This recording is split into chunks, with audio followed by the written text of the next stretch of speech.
আজকে চলে এসেছি একটা নতুন ভিডিওর সাথে নিয়ে। আমরা চলে গেছিলাম দার্জিলিংয়ে। আর দার্জিলিং মানেই হলো দার্জিলিংয়ের মেল রোড। দার্জিলিংয়ে গিয়ে আমরা কোথায় কোথায় ঘুরেছি এই সমস্ত কিছু কিন্তু এই ভিডিওতে থাকবে। দার্জিলিংয়ে পৌঁছাতে পৌঁছাতে আমাদের কিন্তু বিকেল হয়ে গেছিলো। আর আমরা হোটেলে গিয়েই কিন্তু ফার্স্টে চলে গেছিলাম মেল রোডে। আর মেল রোডটা কিন্তু সত্যিই খুব সুন্দর। তোমরা যদি এখানে কেনাকাটা করতে চাও তাহলে মেল রোডের পাশে কিন্তু প্রচুর শপিং করার জন্য অনেক দোকান পেয়ে যাবে। এছাড়া এখানে কিন্তু প্রচুর খাবারের স্টল ছিল, বিশেষ করে মোমো। তারপর আমরা হোটেলে গিয়ে কিন্তু পরের দিন সকালবেলায় বেরিয়ে গেছিলাম সাইট সিন করার জন্য। সাইট সিন করার জন্য আমরা সবার প্রথমে চলে গেছিলাম যে জায়গাটায়, এই জায়গাটার নাম হলো দ্য পেস অফ পাগোদা। এই জায়গাটা কিন্তু খুবই সুন্দর, পুরোটাই কিন্তু এখানে হোয়াইট কালারের ছিল, পুরো হোয়াইট কালারের উপর। আর এখানে কিন্তু টেম্পেলের প্রত্যেকটা যে কারুকার্যগুলো রয়েছে প্রত্যেকটা কিন্তু ভীষণ নিখুঁতভাবে আর খুব সুন্দর। এটা কিন্তু অনেকটা পাহাড়ের ওপরে ছিল। চলো তোমাদেরকে একটুখানি ভিডিওর মাধ্যমে ঘুরিয়ে দেখাই জায়গাটা যে কতটা সুন্দর।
দ্য পিস অফ পাগোদা দেখার পর আমরা কিন্তু চলে গেছিলাম সেকেন্ড সাইট সিন করার জন্য। আর সেটা ছিল হচ্ছে টি গার্ডেন।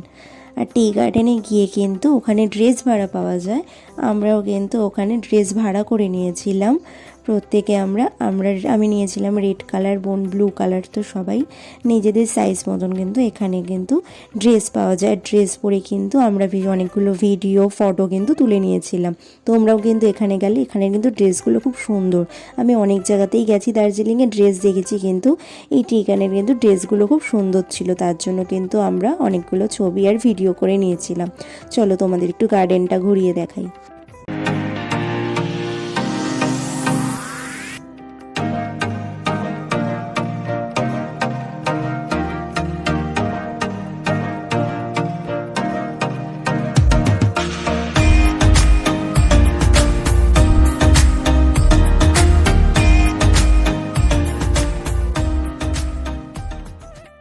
টি গার্ডেন থেকে বেরিয়ে আমরা কিন্তু চলে গেছিলাম টেনজিং রকে। আর এখানে কিন্তু পাহাড়ের উপরে অনেকেই উঠছিল। এখানে কিন্তু বিভিন্ন বাংলা মুভিরও কিন্তু শুটিং হয়। তো আমি কখনো আসিনি, সেই জন্য জায়গাটা কিন্তু খুব সুন্দরভাবে একটু ঘুরে দেখছিলাম। চলো তোমাদেরকেও একটু দেখাই।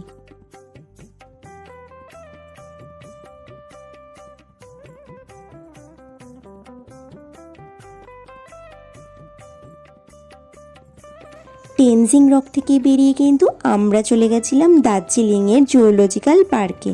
আর এই জুওলজিক্যাল পার্কটা কিন্তু আমাদের এখানে যেমন আলিপুর চিড়িয়াখানা রয়েছে, এটা কিন্তু তার থেকেও অনেকটা বড়।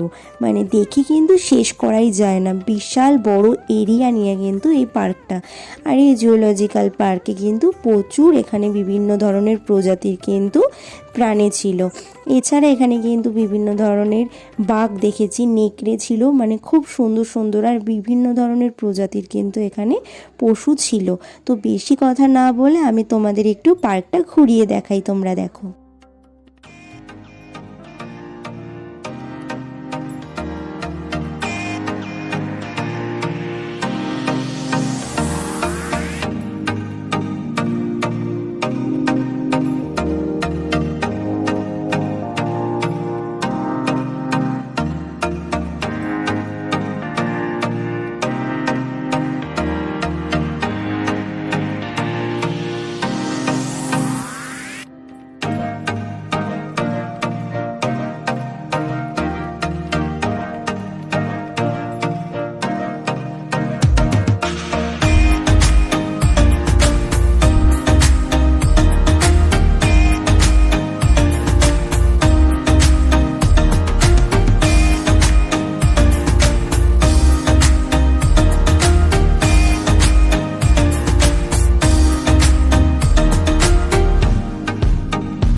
জুওলজিক্যাল পার্কের ভেতর কিন্তু একটা মিউজিয়ামও আছে ছোটো মতো, যে মিউজিয়ামটায় কিন্তু বিভিন্ন ধরনের পশুর এবং পাখিদের কিন্তু এখানে সব কিছু রয়েছে।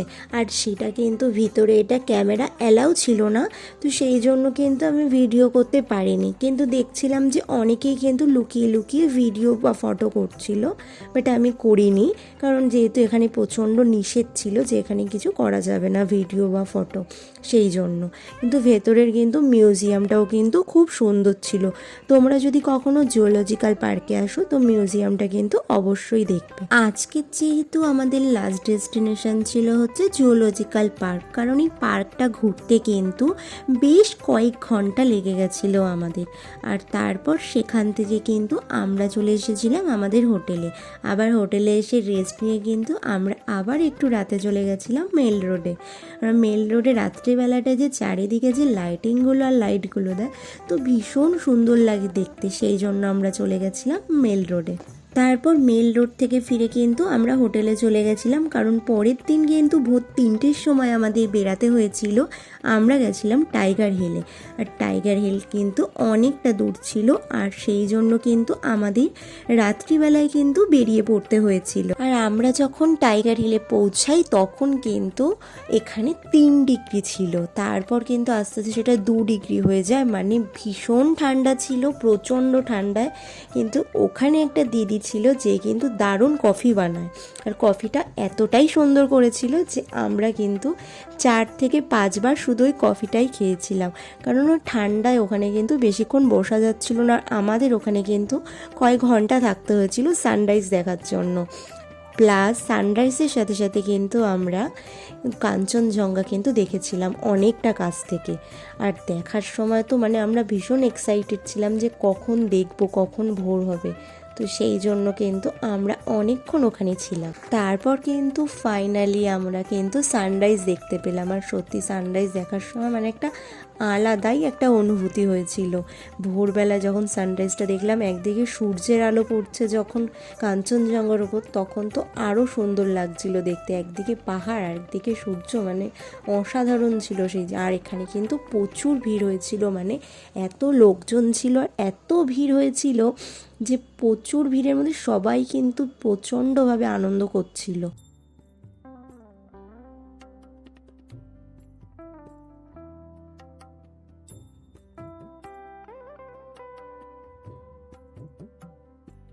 আমরা এখানে কিন্তু বেশ কিছুক্ষণ থাকার পর কিন্তু সকাল 7টা নাগাদ কিন্তু আমরা ওখান থেকে বেরিয়ে পড়েছিলাম, কারণ আমাদের কিন্তু সেদিনকা আরও অনেক সাইট সিন করা বাকি ছিল। আমরা কিন্তু টাইগার হিল থেকে বেরিয়ে চলে গেছিলাম ঘুম মনেস্ট্রিতে। এই জায়গাটার নাম হলো ঘুম মনেস্ট্রি। তোমরা হয়তো কোনো মুভিতেও এই জায়গাটা দেখে থাকবে, বাংলা সিনেমার কিন্তু অনেক শুটিং এই ঘুম মনেস্ট্রিতে কিন্তু হয়ে থাকে। আমি কখনো দেখিনি, তাই সামনে থেকে দেখলাম, আর সত্যি ঘুম মনেস্ট্রিটা কিন্তু খুবই সুন্দর। চলো তোমাদের একটু ভিডিওর মাধ্যমে দেখাই।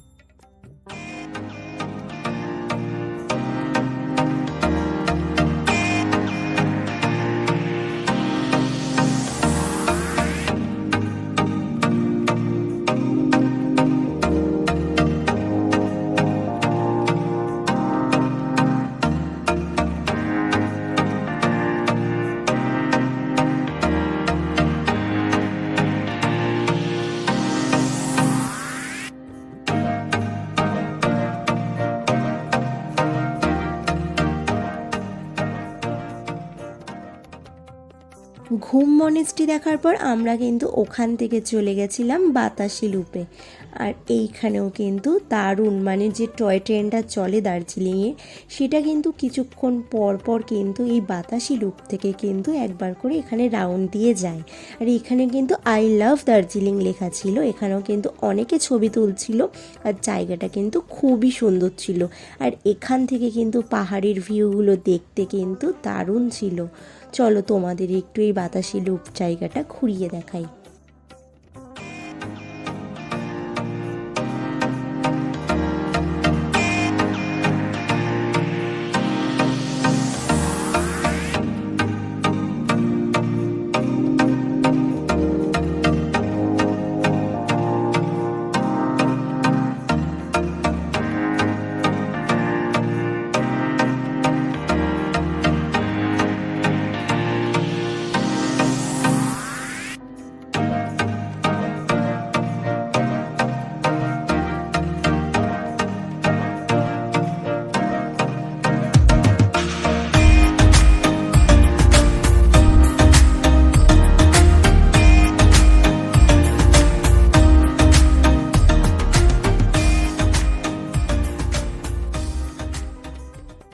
বাতাসি লুপ থেকে আমরা কিন্তু বেরিয়ে চলে গেছিলাম আমাদের নেক্সট ডেস্টিনেশানে, সেটা ছিল হচ্ছে রক গার্ডেন। আর এই রক গার্ডেনটা কিন্তু আজকে লাস্ট ডেস্টিনেশান। আর এইটা কিন্তু দার্জিলিংয়ের অনেকটা ওপরে ছিল রক গার্ডেনটা। আমাদের কিন্তু রাস্তা থেকে যেতে যেতে মানে পাহাড়ের সাইড দিয়ে যাবে গাড়িটা যাচ্ছিল, মানে আমরা নিচ থেকে অনেকটা ওপরে উঠেছিলাম বেয়ে বেয়ে, তো ভীষণ ভয় করছিল যাওয়ার সময়। তারপরে কিন্তু আমরা অনেক কিলোমিটার এটা ছিল, তারপর আমরা ওখানে রক গার্ডেনে কিন্তু পৌঁছেছিলাম। রক গার্ডেনে যে ওয়াটারফলটা ছিল, এই ওয়াটারফলটা দেখার জন্যই কিন্তু মেন সবাই রক গার্ডেনে যায়। রক গার্ডেনটা কিন্তু অনেকটা পাহাড়ের ওপরে, আর সেখান থেকে যে ওয়াটারফলটা হচ্ছিল সেটা তো জাস্ট দারুণ ছিল। আমরা তো এখানে প্রচুর ছবি আর ভিডিও করে নিচ্ছিলাম, আর আমাদের মতন দেখলাম সবাই কিন্তু এখানে ভীষণ ছবি তুলছিল, অনেকে রিলস বানাচ্ছিল, ভিডিও করছিল। তো সেখানে কিন্তু আমরা এই রক গার্ডেনটা খুব সুন্দরভাবে ঘুরেছিলাম জায়গাটা। আর সত্যি আমি এত জায়গা ঘুরেছি দার্জিলিং, আমার কিন্তু এই রক গার্ডেনটা খুব ভালো লেগেছিল। তো চলো তোমাদের এখানে এই রক গার্ডেনটা কিন্তু একটুখানি ঘুরিয়ে দেখাই।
রক গার্ডেন থেকে কিন্তু আমরা চলে এসেছিলাম আমাদের হোটেলে, কারণ আমাদের কিন্তু হোটেলটা আবার ছেড়ে দিতে হবে। আমাদের হোটেলের নাম ছিল সুমি ভিস্তা। এটা এখান থেকে কিন্তু পায়ে হেঁটে মাত্র 10 মিনিট ছিল হচ্ছে মেল রোড। আর হোটেলটা কিন্তু খুব সুন্দর ছিল, তোমরা কিন্তু অনলাইনে সার্চ করে নিতে পারো। তারপর আমরা কিন্তু এখানে হোটেল ছেড়ে দেওয়ার পর চলে গেছিলাম সিকিমের উদ্দেশ্যে। পরের ভিডিওতে আমার থাকবে আমি সিকিমেতে আমরা কোথায় কোথায় ঘুরেছিলাম। আমার ভিডিওগুলো যদি ভালো লাগে তাহলে প্লিজ চ্যানেলটা সাবস্ক্রাইব করে দিও, আর আমার ভিডিওতে একটা লাইক, কমেন্ট আর শেয়ার করে দিও। Thank you.